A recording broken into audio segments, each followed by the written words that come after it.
Hello everybody, it's Katie2 here, and today we're going to talk a little bit about what I have learned on my first experience with an artist alley. So as you guys know, I think I have attended my first artist alley this year, and I have been to another event, but it was only in a matter of 2 months. And I went to my first artist alley thinking many things that I realized there that weren't quite like this, or were a lot different than I thought, or that I should have known before. And even though I still have a lot to learn, there were many basic things that I didn't know, that I only learned when I went to my first artist alley, and that I wish I had known before. So this video I'm going to talk a little bit about this stuff, and if you're interested in this theme, if you enjoy my videos, please leave your like and subscribe to my channel. It means a lot to me and allows me to continue making videos like this. So if you're ready, let's go. Okay, so you person who is watching this video, I'm pretty sure you have already watched many other artist alley videos, artist alley tips, artist alley vlogs, and you're probably like, okay, I'm gonna get to my first event and I'm gonna have a huge table, I'm gonna have air conditioner, I'm gonna have space to put all of my stuff, there's gonna be a lot of people, and I'm gonna sell everything I have. Well, no, okay, there is a possibility things are gonna be like this, but there are some events, if you're going to an artist alley and a small event, the probability they're going to have a big table where you're gonna have space to put everything you have laid out on a table is very, very small. So after watching many artist alley vlogs, I went to my first artist alley and I had the smallest table ever. It was so small, and I was and I had to lay down my prints, and they were kind of covering each other because I didn't have space to lay down all of my prints. And I don't know, I think you have to understand that not every event is going to have a decent artist alley space. As in, not every event is going to prioritize artist alleys. If you're going to an event that is not focused on artist alley, you're probably going to have a smaller space than you're used to watching in artist alley vlogs. So be prepared for adversity, okay? Try to read maybe in the description on the event where you're applying for your artist alley. They'll probably say the size of the table. So keep an eye out for that, so that you're not gonna have any unpleasant surprises like I did. And be prepared for adversity. I think that's the main advice I can give here, because not every event is going to be super artist alley focused and prepared and air conditioner and big table. But don't let this bring you down, okay? That doesn't mean the event is going to be bad for you. Just be prepared to adapt to this sort of environment where you're not going to be as comfortable as you thought it would be. So my second tip is a basic, but I think it's good to emphasize it. And food in those sort of events are always a lot more expensive than normal.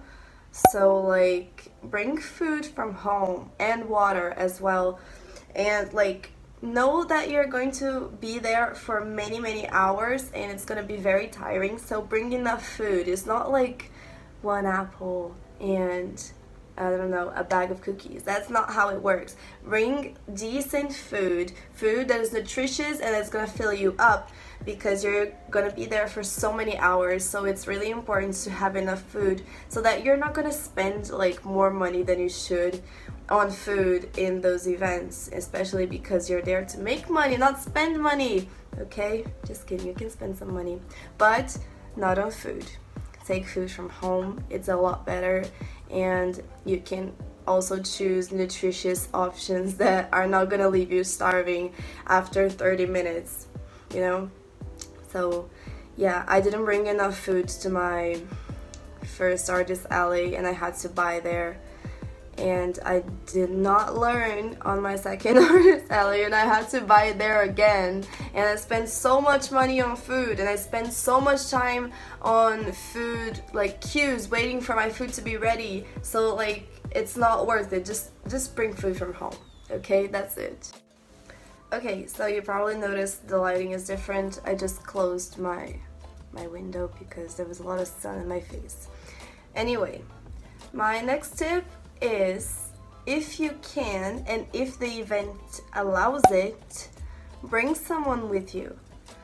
So like, I did take my boyfriend with me to my first artist alley, and every time I had to leave to like go to the bathroom, or I wanted to, sometimes you want to walk around and see the event, and I went to the bathroom, or I wanted to buy some food that I didn't take from home because I'm stupid, and I was just like, oh my god, thank God my boyfriend's here with me, because if he wasn't, I would be in so much trouble, So if you can and if the event allows it, take someone with you. It's very like useful in sort of way. So if you want to go to the bathroom, you have someone to stay on your table with you and for you. And he sold some stuff for me when I was in the bathroom, and if I'm having a hard time like getting the change and packing the stuff and talking to the clients, there was so much stuff going on, he would help me by taking the change for me. So if you can, take someone with you. It's gonna make your life so much easier. Alright, so the next thing I learned on my first artist alley experience is that you cannot be antisocial, in that networking with other artists is just as important as networking with clients. So take your time, like if there are more slower hours or a slower day, or you get some time, take your time to visit the other artists' booths and talk with them a little bit, become friends, learn a little bit about them, take their business cards, follow them on social media. It's very important to have connections to artists near you, not even only for business, for collabs and stuff, but to learn a little bit about what they know that you don't know, and to have friends with common interests as you and common experience. I think you can learn a lot from them, in life experience, So I made a couple friends when I went to my first artist alley, even though I was a little shy still. I made a couple friends, and that helped me a lot because we created some sort of group where we share some artist alley tips, we share info about new events, we share info about where to get stuff, like where to make acrylic charms or buttons or stickers, and that was very important. And I think it was more important for my career as an artist as the new clients that I talked to there. So don't forget to socialize with other artists. Okay, my next tip is to be a good salesperson. I think that's quite intuitive. Of course, when you're trying to sell stuff, you have to be a good salesperson. But the thing is, you have to try to be very present there for the clients. Try to engage in conversation, ask them, oh, how has the event been for you? Have you been having fun? Because if you just stand there and stare at people buy stuff from me, they're not gonna feel very comfortable. They're gonna feel pressured in a way.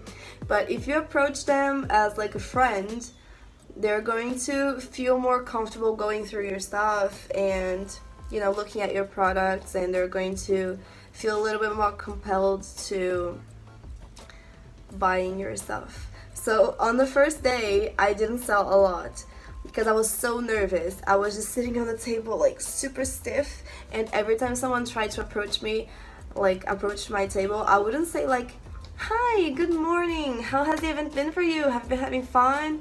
Like, feel free to take my stickers and look them up close.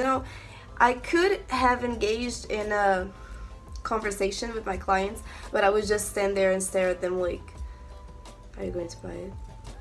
Are you going to buy it? Please buy it. You can't do that. So I barely sold anything on the first day until I was like, okay, I have to relax. And when I started relaxing and I started being a little more social and being more friendly to the clients, I started selling more. So, when people approach your table to look at your stuff, just try to be friendly. It's just saying, hi, good afternoon. Feel free to look around. And if they're looking for their change and there's just silence, you can just ask them, how has the event been for you? Have you been having fun? You can feel free to take my business card.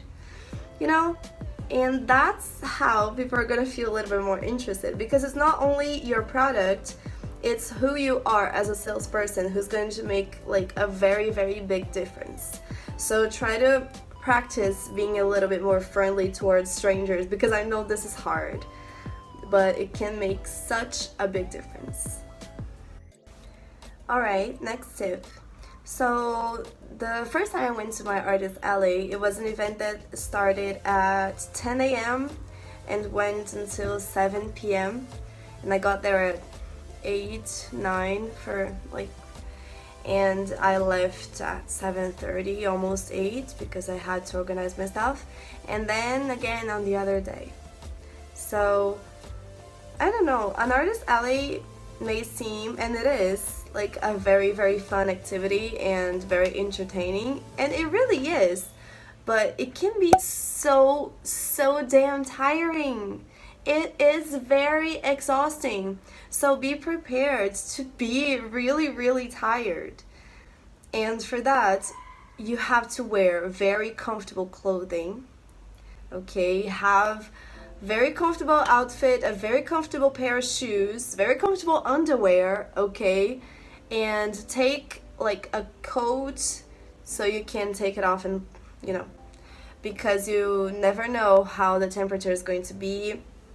Take a lot of food, take a lot of water, sleep very well the day before. Like, don't go to sleep late, have a good night's sleep, wake up and like take some coffee, don't forget to eat, wear very, very comfortable clothing, because it really is a very tiring activity.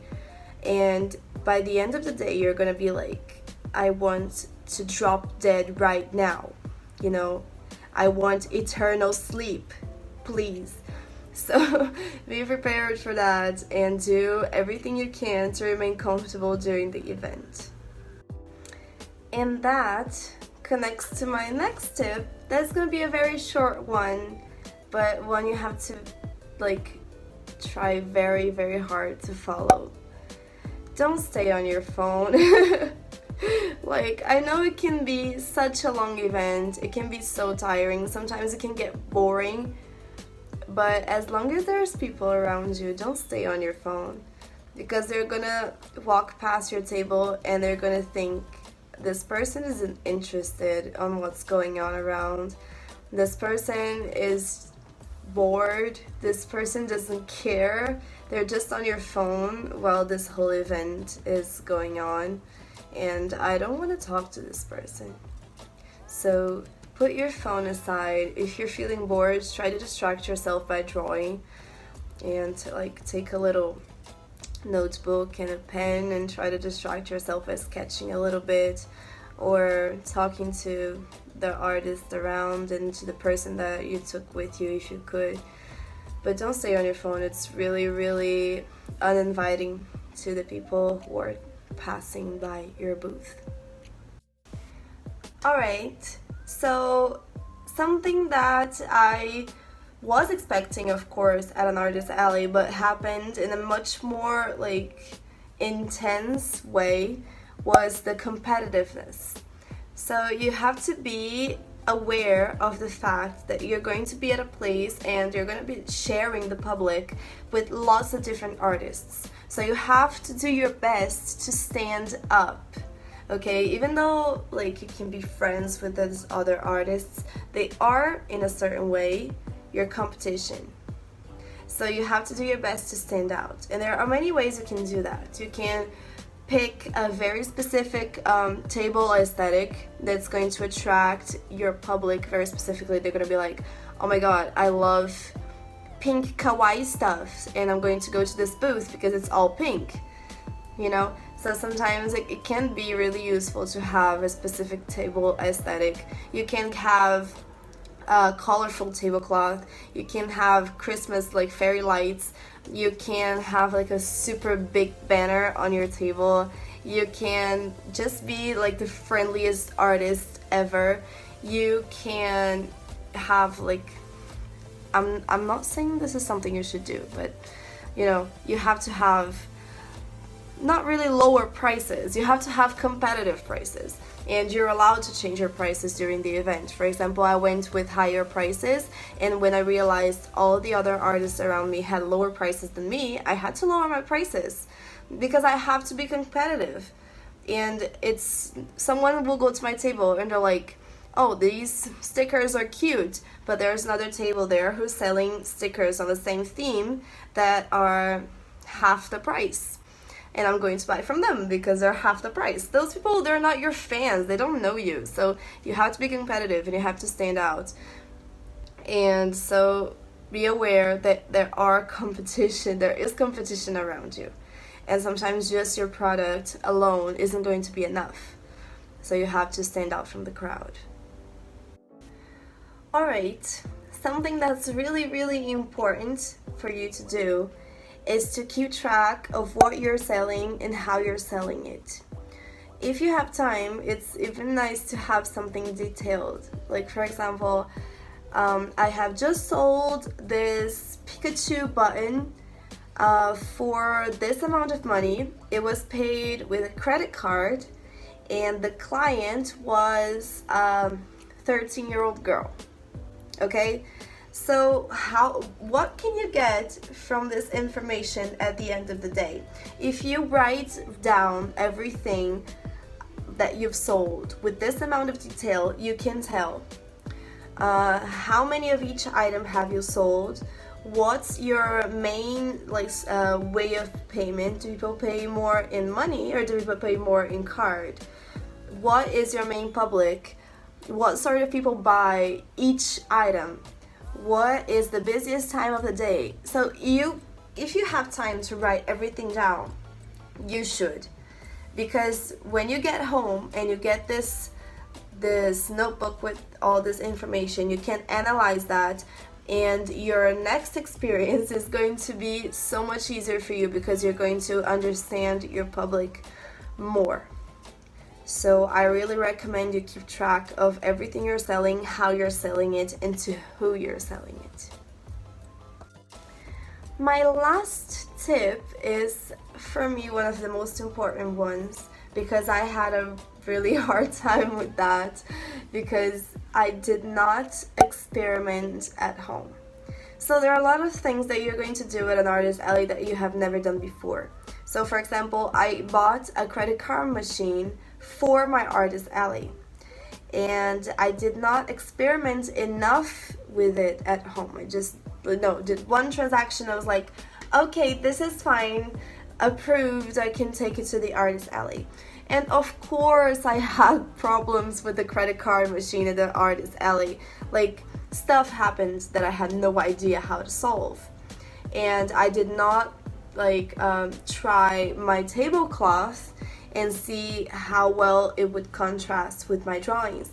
But when I got there, the pattern on the tablecloth looked super confusing with my drawings, and I had to turn it around, but it was white and on the inside, and the white had literally no contrast with my drawings, so my table looked very dull.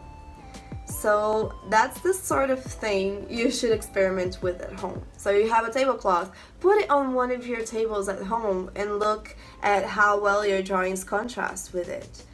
If you have a credit card machine, transfer it to yourself a couple of times, okay, not just one time. Try to do it on the Wi-Fi, try to do it on the cellular data. and check if, for example, your fairy lights, the batteries are working. Check everything, experiment everything at home. Do a little experiment with your table setup at home if you have a table on a similar size. So everything, experiment, because you don't want to get there and find out stuff isn't working because you did not experiment with it at home. It's the most frustrating thing ever. And always double check before you leave if everything's on your bag. Okay, you don't want to get there and see you're missing stuff. Alright. Okay, so these have been my Artist Alley tips, and not really the tips, just the stuff that I learned by making lots of mistakes on my first event. And I hope you have learned a little bit with this video, and if you enjoy this, please leave your like, subscribe to my channel. It's really important to me, and I really expect you to do that because then I can continue making videos. Okay, see you later. Bye!